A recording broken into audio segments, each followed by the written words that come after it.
Well, I guess the place to start, obviously, losing it in November. Since then, how much has this game kind of been the target for you guys? From a coaching point of view, I think every year we set out to if you haven't got the cup, you want to get a challenge. And for us, we always want to win our zone. We think we should win our zone. Yeah, it is nice to be back, and it's beating Nelson. They're a good side, so we managed to do that twice. Winning the 3-day game against them, we played very well. So it's good to be back. It's good to be challenging. I imagine there's a bit of fire in the belly from losing it. Oh yeah, no, we got like a lot of respect for them. Obviously, they've had some good battles. We've had 2 games, and they've both been pretty one-sided. So obviously, we got one up over them here nearly 2 years ago, and then obviously they came back and got their revenge and style. So no, it's the pinnacle for obviously playing for Canterbury Country is to challenge for the cup, and yeah, we've built a nice wee rivalry against Hawke's Bay, and they're a very talented side. So now it's awesome to come up here and test ourselves against them. The two sides have been kind of 2 of the better Hawke Cup sides over the last probably 10 years or so, and both sides have had 10 years at various times over that, and to come up against each other, it must be nice to have that kind of rivalry building up with a quality team that you're going to get a hard contest against each time you come up against them.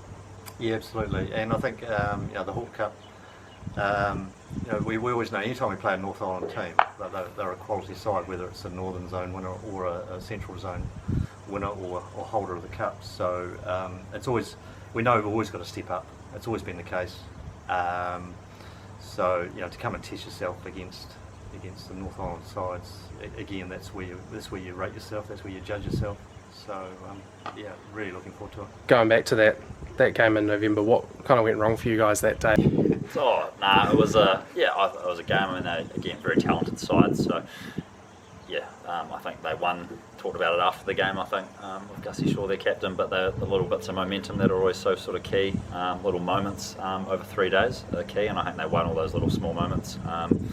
Played very good cricket as well, but we just sort of, any time we had a chance to sort of get our foot back in the game or something like that, we missed that opportunity or they took it away from us. Yeah, I think Toby's innings of 70, we were very hopeful of perhaps bowling Hawke's Bay out for around that 250, 260 mark, and then chasing, and then Toby's innings, and that was a game changer. He did it quickly and took the game by the scruff of the neck, and it's a nice wee lesson in terms of sometimes how these games can go. And once you get your nose in front, and we probably lost wickets, and there's a couple of clumps, which again that hurts you in this type of cricket as well. So good wee lessons.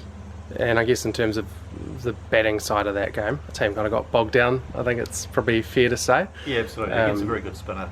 And Jaden, I thought he was incredibly accurate. So it's working out ways of getting down the other end, basically, when you're batting against someone like that. Do you think Hawke Cup games, and particularly when you're trying to defend rather than challenge, it's a bit too easy at times to get into that negative kind of?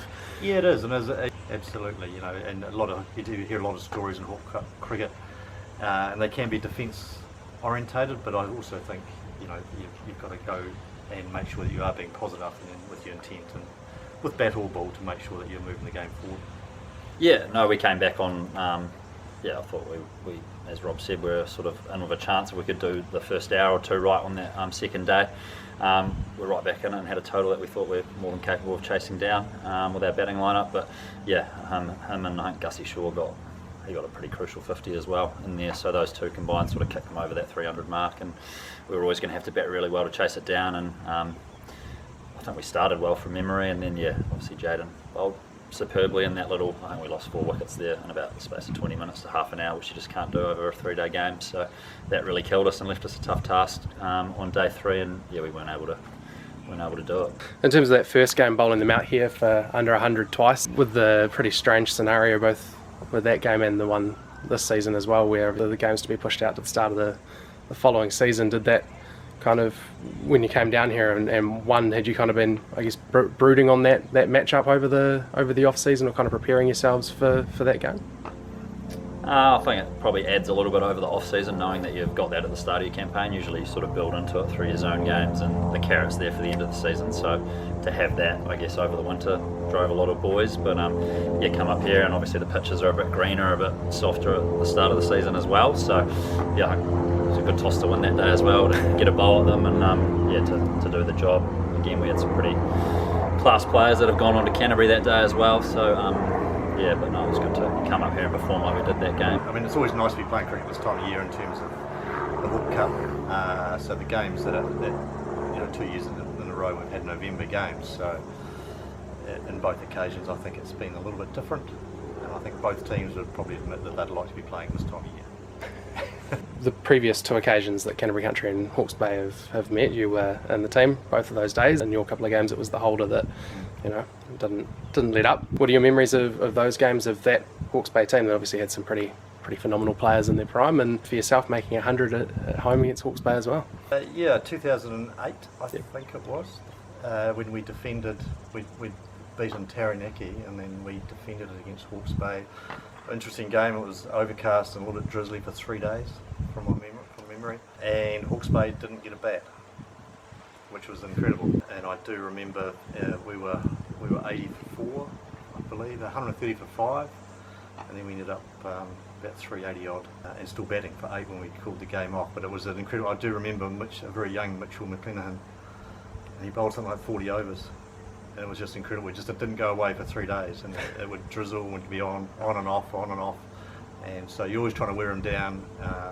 And he was always at the top of his mark every time that we got back on after a rain break. And against a very good side. It was a good feeling that game. It was. I thought we played very, very well. Batted. Brendan Donkers, the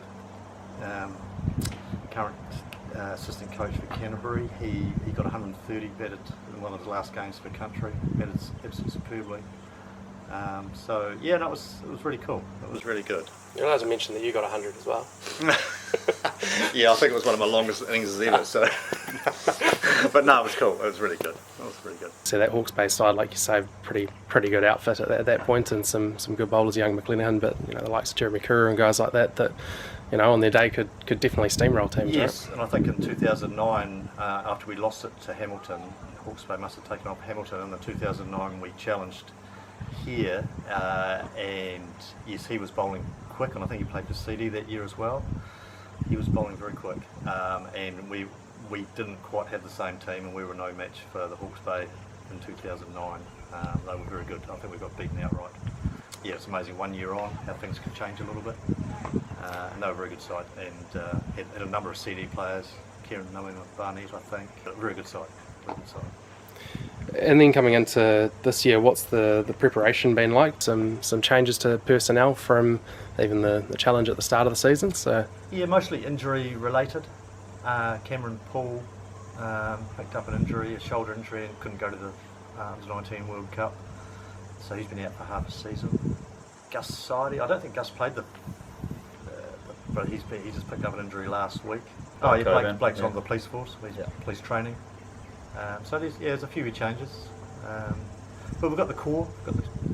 Even though they're young, we've managed to keep our core through the season. On that batting front, it seems like there's a real kind of stable of quality batters coming through for you guys at the moment. Yeah, I think we've got some good batters. I think we've got a nice mix of experience. Obviously, the likes of Reece and Harry. Reece obviously is in that Canterbury setup now, and Harry's been there. So to have sort of that quality is awesome. And then Archie and Jess, Archie Redfern and Jesse Frew, obviously capable players as well, who've scored big runs. And then you've got the likes of Robbie Folkes there at 6, who's just been away in South Africa of New Zealand 19s, and he's pretty exciting as well. So I think the batting side of things is looking pretty good. And I think in general, obviously we talk about it a lot. As much as you want to win this, it's about giving guys a stage to sort of elevate and hopefully go to that next level, which I think both associations have seen that regularly. I mean, they've got a lot of guys who play for CD and go on to CD, and we've seen that in the last few years as well, with a few guys from performances out here, which is great. So I think pretty exciting, balanced team, I think. And some good young bowlers. George Gunn's come through, he's only under 19, but really exciting to watch, good footy player as well. And Cal Cameron's sort of really come on this year. He's sort of been in our group for the last 2 years, but he's really sort of stepped up this year, so I think he'll be someone who's really looking forward to it. So now it's exciting to sort of see them come and test themselves out here. And I guess a lot of weight on the shoulders of the likes of yourself and your brother in terms of experienced players within the group, and kind of leading from the front, right? Yeah, I don't know. We've got a pretty good leadership group. I think there's a few of us there now. So the likes, as I said, Reece Marial, obviously Haz as well, and Jesse Frew. sort of been there for a bit now, so they definitely helped me a lot as captain. I played some high level cricket, but yeah, and obviously having Rob as coach as well, that's pretty good. But no, we've got a good leadership crew, and as I said, a nice mix of those young guys coming in who are hungry, keen, want to get to the next level, want to test themselves against quality cricketers like Hawke's Bay have. So, And seam bowling captains, you're just setting the path for Pat Cummins, right? yeah. I don't know about that. I think it's just being the oldest in the team, but I've got some pretty good help there. So we've got a good leadership group. So the likes of obviously Harry and Reece have been in and around that first class setup, having their brains on the field, and obviously Rob to lean on helps me a lot. So helps me focus on my bowling, and they can sort of help me with field stuff and tactical side, and we can all sort of challenge each other, which is great. So I think my job's pretty easy as captain, really. Yeah. Kind of a big question, but I guess for both of you, you played a lot of Hawke Cup cricket and been involved in a lot of highs and lows with Canterbury Country. So what does the Hawke Cup kind of mean to you guys? Well, in terms of below first class level, it's what it is what you want to play. Having played a little bit of first class and the Hawke Cup as well, I mean, it's right up there in terms of preparation to play first class cricket. I think it's absolutely fantastic. It's a unique format, and it does prepare you so well to go to the next stage. So as Sam talked about, it's no fluke that guys who do well, and I certainly look at the challenges that I've been involved in, and playing teams like Bay of Plenty, when they had some young guys coming through, the Carters, Bockleys, those sort of guys, it's a stage. It's a stage to go to the next level. Yeah, well, for me, I haven't played first class cricket or anything, so it is the pinnacle for me. I think you get to rub shoulders of guys that play at the top level. I think just the competitive nature, I'm a bit of a purist. The chance to actually play 3 days in the long format of cricket, I still think it's the best form of cricket that you can play. It tests guys, see where their mentality's at. You've got to be competitive, you've got to want to stay in it. And yeah, I mean, the history around it's huge. So I mean, I came in the team, and I think Rob was sort of at the end of his sort of era. So coming through and just hearing the history, rubbing shoulders of those guys, it's just means a lot. You get to travel the country and go up and play, really good cricket, travel and test yourself against the best, which is what I think everyone playing at this level wants to do. That feeling to come up, travel, get away as a group, and if you can come away with the spoils after 3 days, it's a pretty special feeling. And I guess you add your piece of history, which is awesome.